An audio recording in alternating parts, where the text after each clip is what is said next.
Assalamualaikum Warahmatullahi warahmatullahi wabarakatuh. wabarakatuh.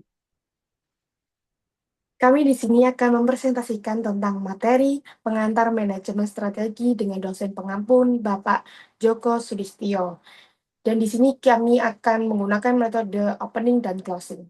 Untuk pengantar manajemen strategi sendiri disusun oleh saya, Siti Fatimatul Anisa, NIM 23031044, dan rekan saya. Dan saya Dia Lailatul Fitria NIM 1051. Untuk openingnya sendiri dari pengantar manajemen strategi adalah manajemen strategi itu merupakan hal yang sangat penting bagi suatu organisasi dikarenakan langsung berkaitan dengan bagaimana perusahaan menentukan arah pengambilan keputusan dan bagaimana jangka panjang pada suatu organisasi tersebut. Lanjut, kita masuk dalam materinya. Di sini menjelaskan bahwa manajemen strategi sendiri adalah proses yang dilakukan oleh manajemen untuk merumuskan, mengimplementasikan, mengevaluasi strategi guna mencapai tujuan suatu organisasi dan memastikan keberhasilan jangka panjang pada suatu organisasi tersebut. Dan di sini manajemen strategi juga itu juga berfungsi untuk mengintegrasikan suatu organisasi seperti dalam suatu proses organisasi seperti pemasaran, keuangan, produksi, penelitian, dan pengembangan, serta sistem informasi sehingga seluruh bagian organisasi tersebut itu berjalan secara searah atau sesuai dengan visi misi pada suatu organisasi. Lanjut. Di sini ada menjelaskan tujuan dari manajemen strategi menurut David 2004, yaitu manfaat dan menciptakan peluang baru dan berbeda di masa mendatang, sedangkan perencanaan jangka panjang itu mencoba mengoptimalkan kecenderungan-kecenderungan saat ini untuk masa depan. Jadi itu manajemen strategi sendiri itu berbeda dengan eh, perencanaan jangka panjang. Jadi kalau manajemen strategi ini bertujuan untuk menciptakan dan memanfaatkan peluang baru yang mungkin belum ada saat ini. Dan ini organisasi itu tidak hanya mengikuti kondisi yang ada atau tren saat ini, tetapi aktif mencari cara baru untuk mengembangkan dan bisa bersaing di masa depan. Jadi kalau perencanaan jangka panjang sendiri itu lebih menekankan pada eh, perkiraan masa depan berdasarkan kondisi atau tren yang sudah ada saat sekarang, lalu berusaha mengoptimalkan apa yang sudah berjalan. Jadi itu berkembang saja. Berkembangnya itu yang awalnya itu kita membeli 50, kita melakukan produksi 50 dan kedepannya kita akan produksi 100 gitu. Contoh mudahnya lah ya teman-teman. Jadi itu manajemen strategi itu seperti gini lah. Perusahaan transportasi melihat peluang masa depan pada kendaraan masa depan itu yang lebih ramah lingkungan seperti kendaraan listrik dan yang bisa digunakan dengan aplikasi-aplikasi digital, uh, dan di situ itu mereka membuat peluang untuk mengubah model bisnis meskipun saat ini tuh masih mengandalkan kendaraan konvensional atau banyak yang mengandalkan kendaraan-kendaraan yang berbahan bakar bensin. Yang kalau rencana jangka panjangnya sendiri, contohnya itu seperti perusahaan hanya merencanakan peningkatan jumlah kendaraan konvensional berdasarkan pertumbuhan permintaan saat ini. Yang saya jelaskan tadi, yang awalnya itu permintaan hanya 50 dan jangka panjangnya kita tuh harus melakukan produksi lebih banyak lagi atau sesuai permintaan menjadi 100 kendaraan. Jadi kesimpulannya itu seperti manajemen strategi ini bersifat inovasi dan produktif, dan sedangkan perencanaan jangka panjang ini bersifat prediktif dan adaptif terhadap tren yang ada saat ini. Begitu. Lanjut.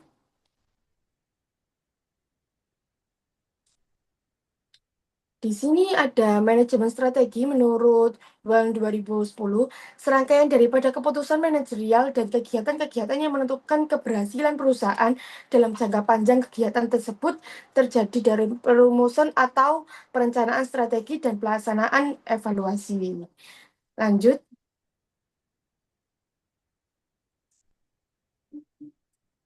Di sini ada 4 tujuan dari manajemen strategi sendiri ya teman-teman.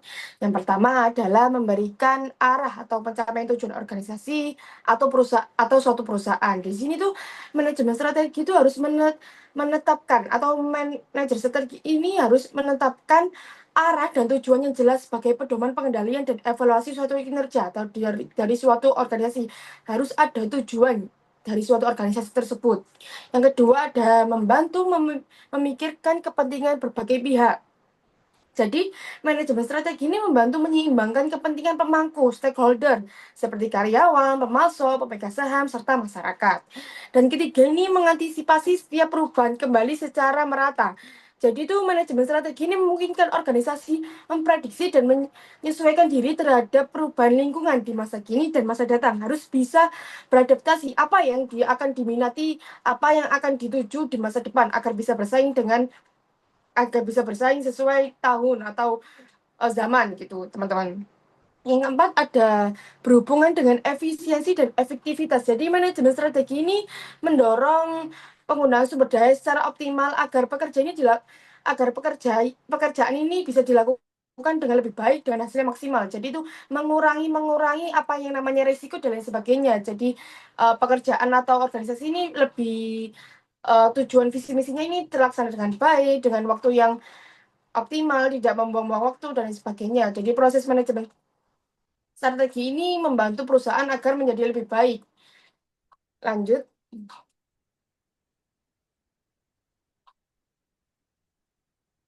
Di sini ada 3 proses manajemen strategi menurut David 2011. Yang pertama itu ada perumusan, yang kedua implementasi strategi, serta yang ketiga ada evaluasi strategi. Yang pertama adalah perumusan. Perumusan ini adalah tahap awal suatu organisasi, teman-teman. Jadi yang di sini tuh mencakup visi dan misi suatu organisasi, analisis, peluang, ancaman, dan lingkungan eksternal, atau analisis kekuatan dan kelemahan internal. Nanti akan dijelaskan teman saya.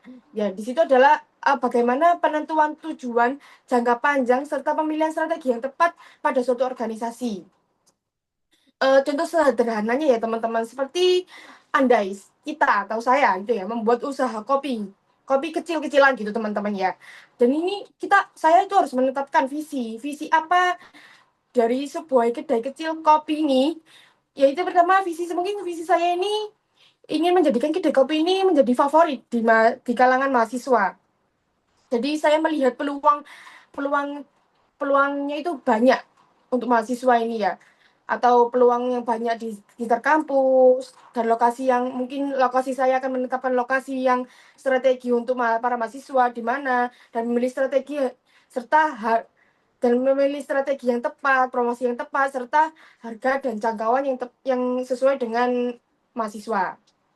Yang kedua ada implementasi strategi, teman-teman. Dan ini ada tahapan kedua, yaitu strategi mulai menetapkan tujuan tahunan, menyusun kebijakan, mengalokasikan sumber daya manusianya, dan motivasi karyawan agar strategi ini dapat dijalankan. Jadi pengimplementasian atau pemelakukannya suatu perumusan strategi tersebut. Contoh sederhananya ya berlanjutan dari yang pertama tadi ya teman-teman.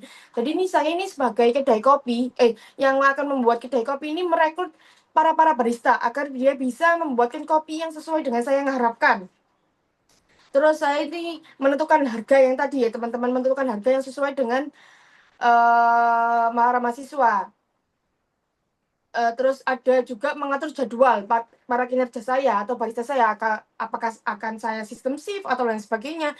Dan saya juga akan melakukan promosi-promosi usaha saya ini lewat seluruh media sosial dan sebagainya, agar tidak hanya agar saya bisa berkembang gitu teman-teman. Tidak hanya para mahasiswa saja yang mengenal kedai kopi saya, bisa orang-orang luar dari lingkup mahasiswa ini bisa mengunjungi kedai kopi saya gitu. Yang ketiga ini ada evaluasi strategi, teman-teman. Jadi ini tahapan yang ketiga ini adalah tahapan penilaian strategi untuk mengatur apakah strategi ini berjalan dengan efektif melalui pengukuran kinerja dan tindakan perbaikan bila diperlukan. Jadi ini evaluasi strategi ini kita tuh harus melihat dari perumusan implementasi itu apakah ada yang perlu diperbaiki, perlu dirubah, perlu diinovasi, dan lain sebagainya. Contoh sederhananya yang berkaitan dari contoh saya tadi, yaitu saya kan pemilik kedai kopi ya, yaitu saya ini akan mengecek penjualan pada bulanan. Setiap bulan saya lihat apakah ada penurunan, apa ada kenaikan. Jika ada penurunan, saya itu akan melakukan perbaikan perbaikan. Apa yang perlu diperbaiki? Mungkin promosi saya kurang, mungkin apa variannya kurang diminati atau dan lain sebagainya. Saya akan melakukan evaluasi yang akan membuat suatu kedai ini itu bisa bersaing dengan kedai-kedai kopi yang lainnya gitu, teman-teman. Oke, dilanjut rekan saya.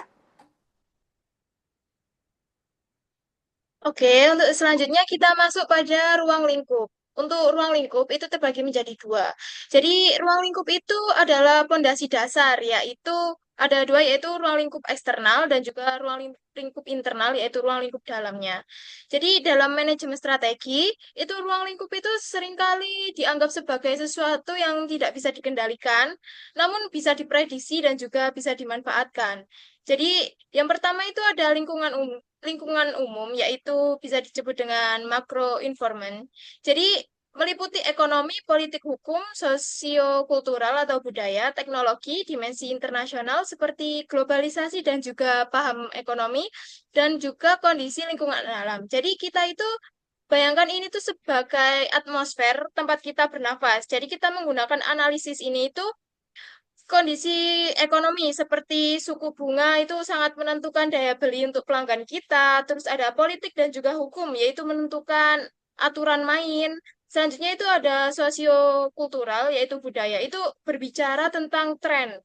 Tren juga gaya hidup masyarakat yang seperti sekarang itu terus sekian terus berubah. Jadi kita itu gagal memahami teknologi atau mengabaikan kondisi alam untuk perusahaan yang bisa dianggap ketinggalan zaman atau tidak etis. Untuk selanjutnya ada lingkungan khusus, yaitu meliputi stakeholder, pelanggan atau customer, klien, pemasok, supplier, pesaing, suplai tenaga kerja, badan pemerintah, lembaga keuangan, dan juga media dan serikat pekerja. Jadi untuk lingkungan khusus, yaitu bisa disebut dengan mikro environment, yaitu ini tuh lebih spesifik ke industri kita yang di dalamnya, yaitu kita itu harus memetakan siapa pesaing kita, seberapa besar kekuatan pemasok kita, terus seberapa besar kekuatan itu mendikte harga, dan juga apa keinginan pelanggan kita. Kita itu harus mampu menyeimbangkan kepentingan stakeholder juga, atau pemangku kepentingan agar dukungan terhadap perusahaan ini tuh tetap kuat. Untuk selanjutnya itu yaitu ruang lingkup dalam. Ruang lingkup dalam itu ada 5. Jadi ruang lingkup luar adalah tantangan, maka ruang lingkup internal itu adalah amunisi atau yang kita miliki. Jadi sebuah perusahaan itu hebat bukan karena beruntung, tapi karena memiliki kapasitas internal itu yang solid. Seperti yang pertama itu ada manusia, yaitu SDM-nya. Jadi kita itu tidak hanya berbicara soal jumlah karyawan, tetapi knowledge management-nya. Jadi apakah manajer kita itu punya visi, apakah staf kita itu punya skill khusus yang tidak dimiliki oleh kompetitor-kompetitor lainnya. Selanjutnya itu ada finansial. Jadi untuk finansial itu uang adalah darah dari organisasinya. Jadi strategi sehebat apapun, jika apapun itu akan gagal jika alokasi dananya itu tidak tepat dan juga kontrol dari keuangannya itu lemah. Untuk sistem dan budaya yang ke yang keempat ini dan kelima itu ini tuh paling sulit ditiru pesaing. Jadi budaya kerja dan kompetitif itu tidak dinilai harganya dan juga inovasi dan keunggulannya itu. Teknologi itu mungkin bisa dibeli, tetapi budaya kerja itu harus dibangun bertahun-tahun. Untuk selanjutnya ada analisis lingkungan. Jadi analisis lingkungan itu menggunakan analisis SWOT untuk diagnosis strateginya. Jadi analisis SWOT itu bukan sekedar daftar kata kotak, itu adalah diagnosis dari strateginya. Yang pertama itu ada S, yaitu strength, yaitu apa bisa disebut dengan kekuatan. Yang pertama ada yang selanjutnya ada W atau weakness, itu kelemahan. Ada O, opportunity itu peluang, dan T ada threat atau ancaman. Jadi bisa disimpulkan kalau SWOT itu adalah strategi ada internal dan juga eksternal. Ya, yang internal itu ada S dan W, yaitu strength, kekuatan, dan juga W atau weakness. Jadi untuk di situ itu kita itu harus jujur pada diri sendiri. Apa yang kita lakukan lebih baik dari orang lain itu disebut dengan kekuatan, dan di mana sering gagal itu adalah disebut disebut dengan kelemahannya. Untuk eksternal itu ada O dan T, yaitu ada peluang dan juga ada ancaman. Jadi peluang itu seringkali datang dalam waktu singkat. Jadi kita itu harus siap menangkapnya. Sebaliknya, untuk ancaman itu seperti regulasi baru atau produk substitusi yang bisa menghancurkan bisnis, kita itu jadi tidak punya rencana darurat. Jadi tujuannya itu gunakan kekuatan itu untuk mengambil peluang dan juga perkecil kelemahan untuk menghindari ancamannya. Ada di sini selanjutnya ada sejarah dan perkembangan dari manajemen strategi yaitu manajemen strategi itu berkembang dari sistem penganggaran dan pengawasan keuangan, perencanaan jangka panjang, perencanaan strategi hingga menjadi manajemen strategi yang modern. Awalnya itu digunakan di bidang militer, kemudian berkembang luas dalam dunia bisnis dan juga organisasi modern. Jadi, manajemen strategi itu tidak muncul begitu saja ya teman-teman. Akar Akar bahasanya itu berasal dari Yunani, yaitu strategos, yang berarti seni para jenderal militer dalam pemimpin pasukan. Jadi pada era awalnya itu, dulu itu hanya fokus pada anggaran tahunan. Selanjutnya ada era perencanaan jangka panjang, yaitu perusahaan itu melihat 5 sampai 10 tahun ke depan itu bagaimana. Untuk era modern, yang era sekarang,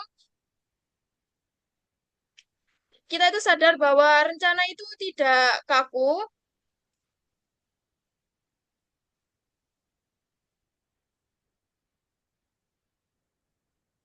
Kita itu sadar bahwa rencana kaku itu tidak berfungsi di dunia bisnis. Jadi itu bergerak itu sangat dinamis. Sekarang manajemen strategi adalah proses yang terus-menerus atau mengevaluasi setiap saat, beradaptasi setiap detik, dan juga evolusi ini tuh menunjukkan bahwa manajemen strategi itu adalah ilmu tentang adaptasi, bertahan hidup, atau survival. Untuk slide selanjutnya ada dua kategori utama dalam organisasi bisnis. Jadi itu ada struktur organisasi itu menentukan strategi yang dijalankan. Jadi tidak ada satu model ukuran untuk semua. Jadi yang pertama yaitu organisasi bisnis yang hanya terlibat dalam satu bisnis pusat, yaitu bisa dibilang organisasi bidang tunggal. Yang pertama itu ya ada A, yaitu strategi pada tingkat korporasi atau manajemen pusat. Yang selanjutnya ada B, strategi yang sifatnya fungsional, manajemen produksi, pemasaran, dan juga keuangan.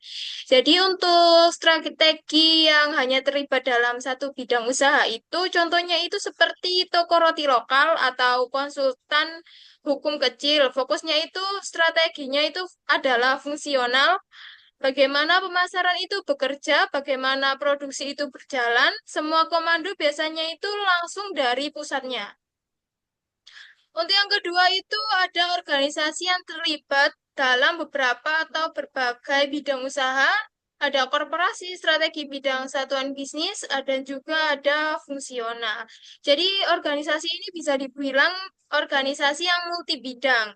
Seperti ada contoh itu perusahaan besar, misalnya Astra atau perusahaan HP Samsung. Jadi mereka itu punya banyak lini bisnisnya, dari otomotif hingga asuransi. Jadi di sini itu manajemen pusat atau korporasinya itu fokus pada portofolio bisnisnya.